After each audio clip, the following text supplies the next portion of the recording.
La sortie du jour. Alexis Povilevitz, bonjour. Bonjour. Vous êtes le président administrateur général de l'Aquarium de Paris, l'aquarium qui accueille en ce moment la Fabrique des Profondeurs. C'est une exposition de Lionel Sabaté, c'est jusqu'au 18 mai, on a encore un petit peu de temps pour aller voir. C'est la première fois que l'aquarium accueille comme ça une exposition? De cette ampleur, oui. Quelle était l'idée de départ? C'est montrer l'aquarium autrement, parce qu'on va voir, elle est étonnante cette exposition, il y a un véritable échange. Alors en fait, ce qui s'est passé, c'est, vous savez, l'art contemporain, moi je collectionne un petit peu, c'est toujours une rencontre. Ce qui s'est passé, c'est qu'un jour j'ai acheté une pièce absolument fantastique tout de suite, que j'ai beaucoup aimé, qui trône d'ailleurs à l'entrée, qui était un poisson fait de fer avec des pièces de 1 centime rouillées dessus. Et moi je m'occupe d'un aquarium, je sais le drame qui se joue dans les mers en ce moment, c'est-à-dire que en fait l'humanité court à sa perte, elle surexploite les ressources des mers et des océans et ça aura des conséquences dramatiques. Donc j'ai vu ce poisson tout rouillé et je me suis dit c'est Midas. L'homme a voulu absolument tout transformer en or, y compris ce qui n'avait pas lieu d'être transformé en or. Et à la fin des fins, il se retrouvera avec cette espèce de poisson. Quand Lionel Sabaté a découvert que c'était l'Aquarium de Paris qui avait acheté son œuvre, il a cherché à nous rencontrer, et puis il y a eu une rencontre, et puis je lui ai dit, bah, je te donne une carte blanche, voilà. Comme ça.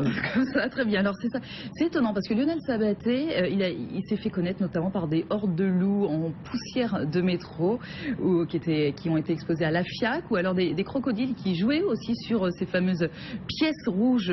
C'était dans la serre tropicale. Là, il y a 40 œuvres qui ont été créées spécifiquement pour l'aquarium en un an. C'est un véritable travail. Et là où je disais, c'est un dialogue.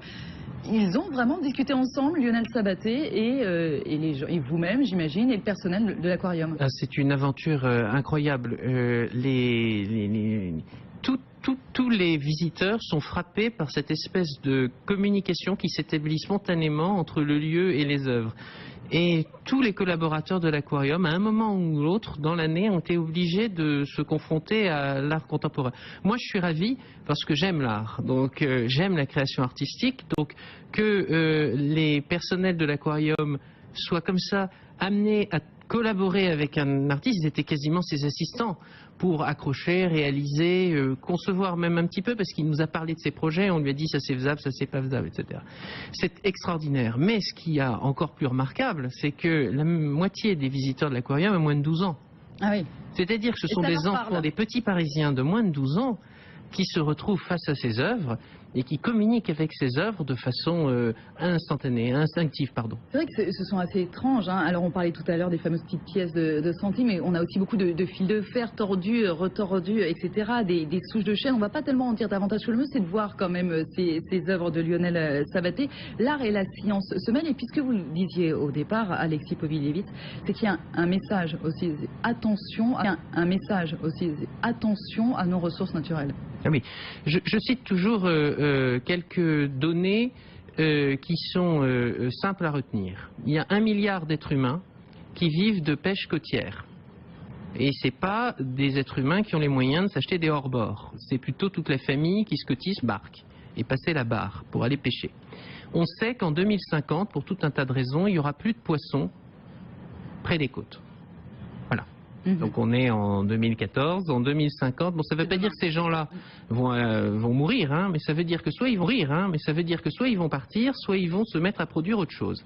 Et toute personne qui est comme moi un petit peu près de ces problématiques sait que si par malheur ce milliard d'êtres humains se mettait à manger de la viande au lieu de manger du poisson, là on aurait un vrai problème. Parce que il se trouve que pour faire 1 kilo de poisson, il faut 1 kilo de nourriture pour poisson. Pour faire 1 kilo de poulet, il faut 5 kilos. Et ça, la Terre, elle ne pourra pas produire 5 fois plus.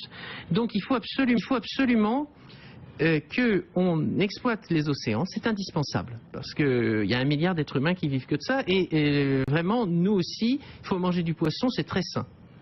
Voilà. Mais il faut gérer. En responsabilité.